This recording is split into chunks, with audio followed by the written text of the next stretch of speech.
Vamos a partir considerando o recordando lo que era el vector área. Entonces, el vector área es una invención que hacemos para asignar a una superficie plana un vector que tenga las siguientes características: que la magnitud de ese vector corresponde exactamente al área de la superficie y la dirección represente la orientación de la superficie. Y la orientación de la superficie se logra a través de un vector que es perpendicular a ella. Ahora, una superficie plana tiene dos direcciones perpendiculares y vamos a elegir una de esas dos direcciones perpendiculares de manera arbitraria.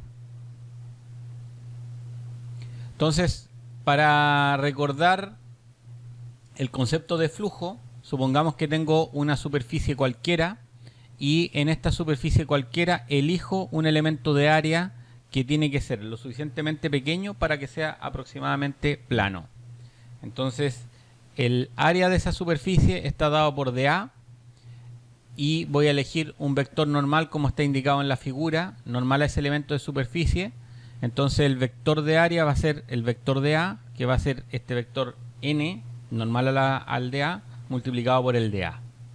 De esta manera nos permite definir entonces el flujo a través de esta integral. Esta integral, de hecho, es una integral que tiene doble, aquí aparece una S, ¿no? Pero en realidad esta es una integral que debiera escribirse con dos integrales.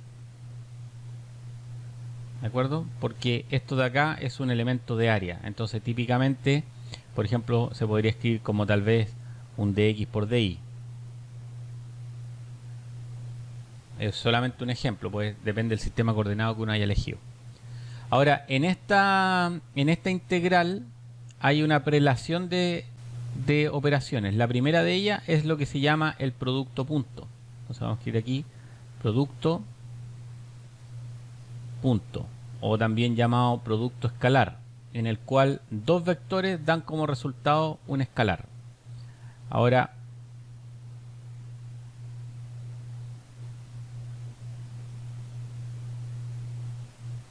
el e punto de A es la primera operación que se debe realizar. La primera operación es e punto de A. Y e punto de A, hay varias formas de resolverlo dependiendo si tengo el sistema coordenado, lo conozco o no lo conozco. Se puede escribir, por ejemplo, como e paralelo por dA, sin vectores, porque esto de acá es un escalar. A pesar que una operación entre dos vectores es un escalar. Entonces, al ser un escalar, aparece entonces la multiplicación entre dos números. Aquí donde e paralelo, lo que está haciendo es descomponer el vector. O sea, lo vamos a poner aquí. E vector. Uno lo puede descomponer en una componente que sea paralela. ¿Paralela a qué? Al vector de A. Y otra componente que sea perpendicular. ¿Listo? Entonces aquí estamos tomando la magnitud de este de acá. Y esa magnitud es la magnitud de E por el coseno del ángulo que forme el vector E. O sea, teta es el ángulo entre el vector E y el vector N. Que es el vector N que está asociado a este DA. Hasta aquí, dudas, preguntas, comentarios.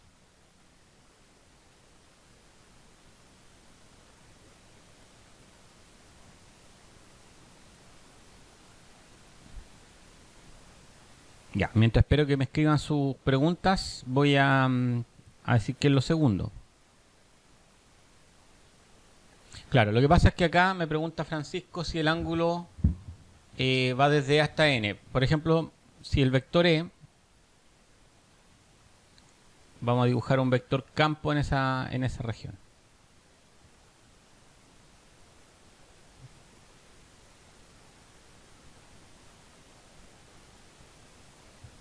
Si por ejemplo el vector campo eléctrico acá fuera de esta manera, parece que no elegí el mejor color. ¿Lo alcanzan a distinguir o no? Supongamos que este fuera el vector E. Ya, perfecto. Si este es el vector E, entonces el ángulo que está indicado acá es el ángulo, el menor de los ángulos que forman esos dos vectores. Entonces, aquí sería, este ángulo sería θ. ¿Listo? θ es el ángulo entre el vector E y el vector N. Entonces, el segundo punto, una vez que tengo resuelto, recién ahí me preocupo la integral. O sea, tengo que escribir, por ejemplo, todo el integrando,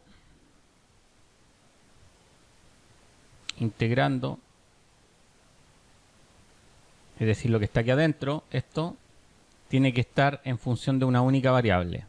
Entonces debe estar en función de variables de integración.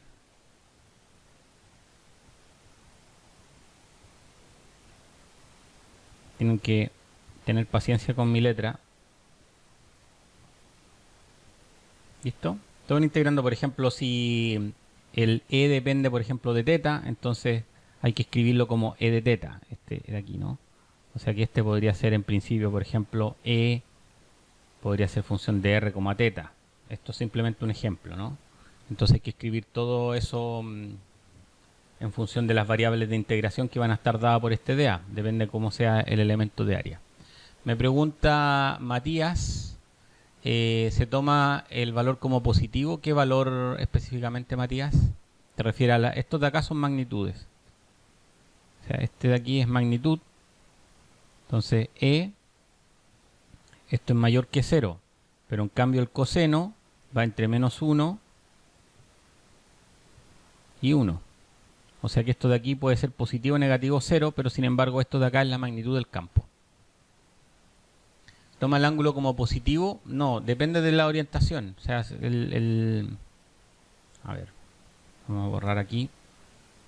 Depende de la orientación de los dos vectores. Si el vector n, por ejemplo, va hacia allá. Pongamos que el vector n va hacia allá. Y el vector e va hacia acá. Se toma este ángulo. Entonces, en principio ese ángulo no debiera ser negativo, ¿no? O sea, como se toma el menor de los dos ángulos, este ángulo siempre está entre 0 y 180 grados. Habiendo dicho eso, entonces lo que tengo que hacer acá para resolver, ¿por qué me interesa resolver esta integral? Porque en general lo que nos interesa o se usa, como vamos a ver en la ley de Gauss, lo que nos interesa es determinar el campo. Entonces, en principio, esta variable de acá es una variable a determinar y está bajo el símbolo de la integral. Es decir, esto de acá en general es una incógnita.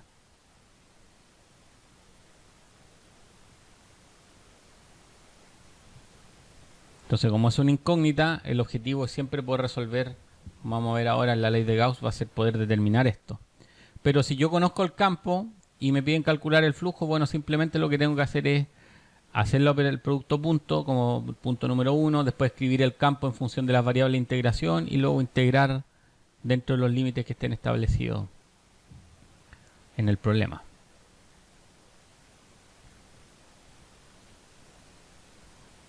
Bueno, también es importante recordar de que las superficies las podemos clasificar en dos tipos.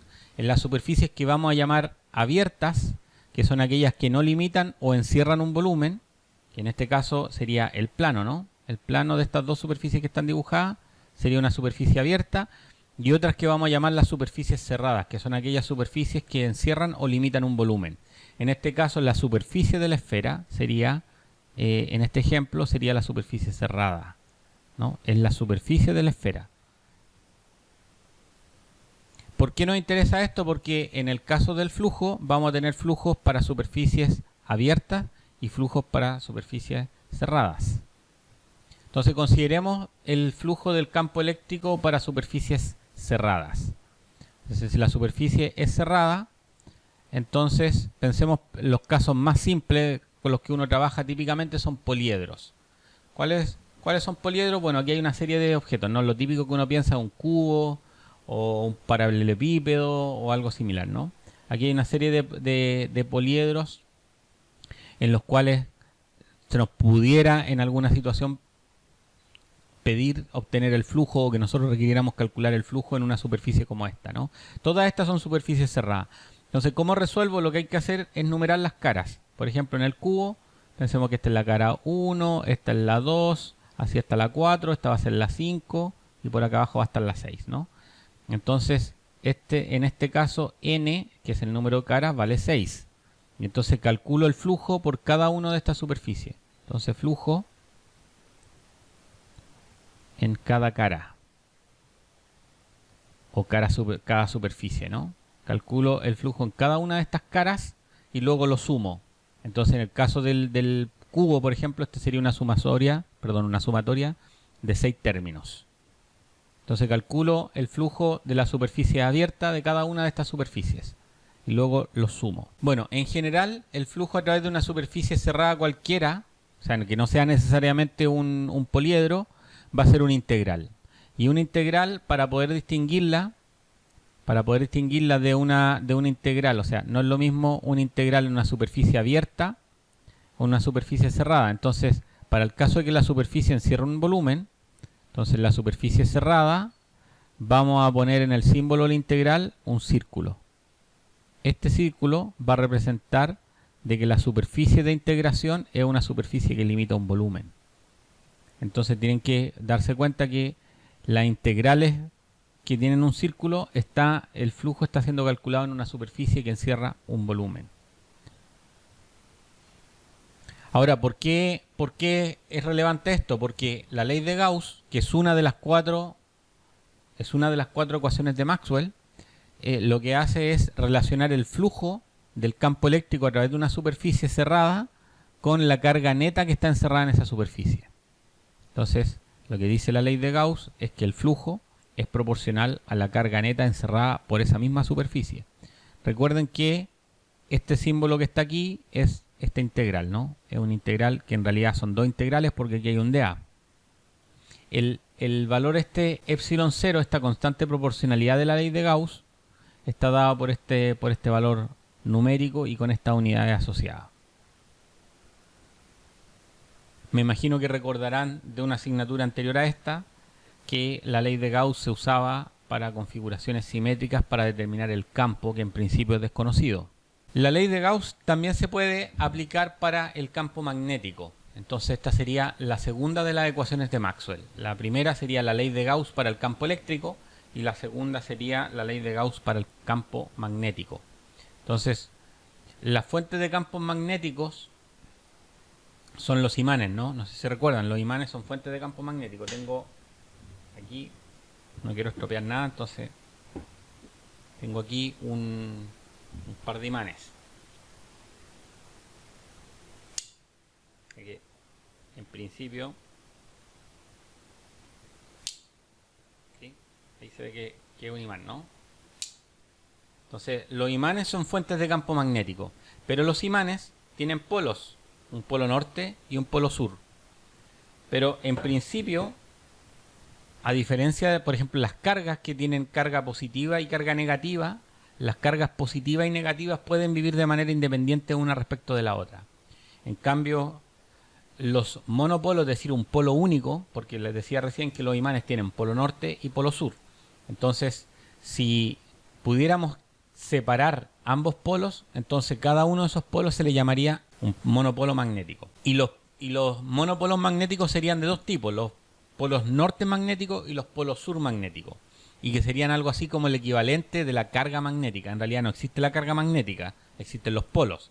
Pero si quisiéramos comparar, por ejemplo, el campo eléctrico, las fuentes de campo eléctrico son las cargas. Entonces, ¿cuáles serían las fuentes de campo magnético? El equivalente a la carga para el campo magnético serían los monopolos. A ver, Jamil me dice algo. Me pregunta por el flujo sobre una superficie cerrada. Voy a volver atrás un momento. Esta es la expresión para el flujo del campo eléctrico sobre una superficie cerrada. es esta integral. E punto de A con esta integral que en principio es una integral doble porque el de A son dos variables que hay acá y con este circulito que indica que es la superficie cerrada. Entonces sería el flujo para una superficie cerrada. Bueno, volviendo a la ley de Gauss magnética, el flujo del campo magnético a través de una superficie cerrada es siempre cero. Pregunta para ustedes, ¿qué significa que el flujo neto sea cero?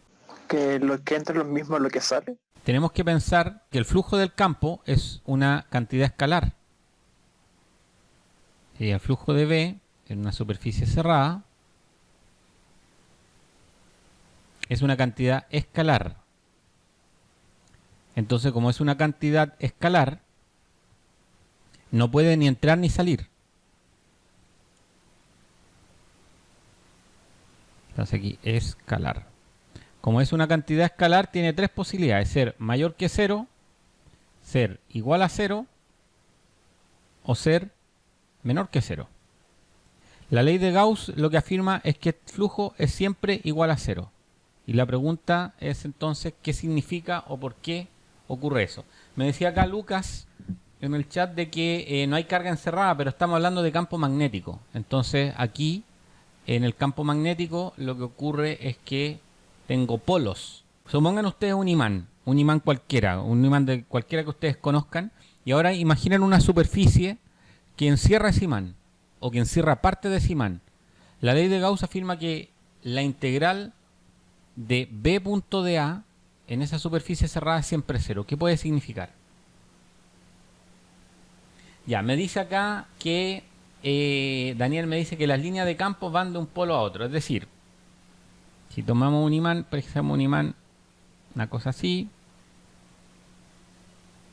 un norte, un sur, y ahora voy a elegir una superficie gaussiana que encierre, voy a tomar una superficie gaussiana, por ejemplo una esfera, puede ser un cilindro, lo que ustedes quieran, una superficie que encierra este imán. Y lo que me dice la ley de Gauss es que el flujo del campo magnético a través de la superficie cerrada es igual a cero. Entonces, claro, me dice Daniel que las líneas de campo van de un polo a otro. Claro, eso es siempre así, independiente de que yo tome esta superficie o no. ¿Por qué el flujo podría ser cero? Suponiendo que B es distinto de cero, porque ustedes me dicen B igual cero, en este caso no tiene sentido. Entonces, B distinto de cero. ¿Listo? Si B es distinto de cero, ¿cómo es posible que el flujo sea cero? Porque todas las líneas de flujo vuelven al mismo punto. Ya, las líneas son de campo. Las líneas son siempre del campo. El flujo es una cantidad escalar. Las líneas de campo, claro, salen de un lado y entran al otro, ¿no? Pero ¿qué pasa si yo ahora elijo, supongamos que se me ocurre elegir otra superficie? Voy a elegir una superficie gaussiana, pero que encierre solo a uno de los polos.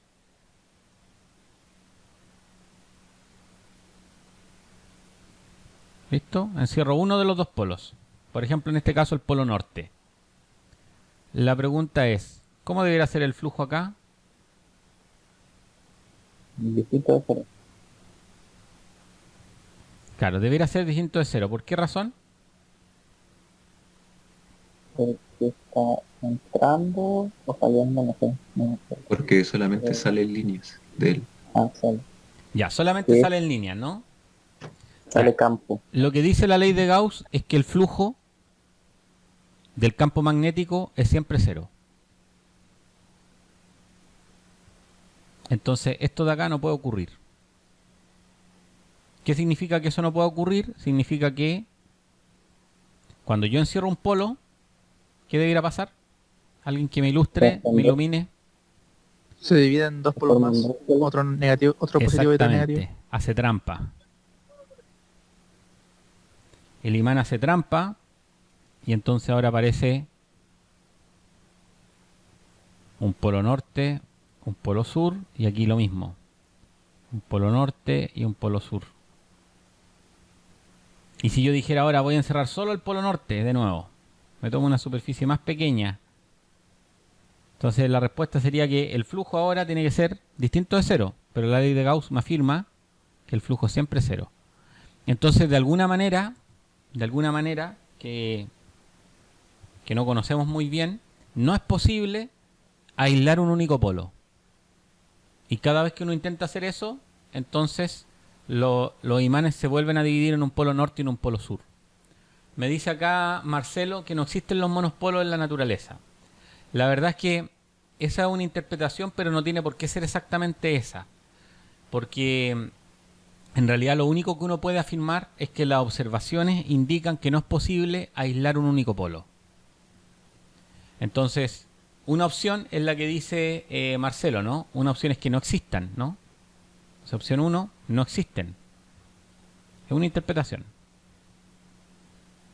Los voy a poner monopolos magnéticos. Esto voy a abreviarlo para que me dé espacio. La otra opción es que no se han observado.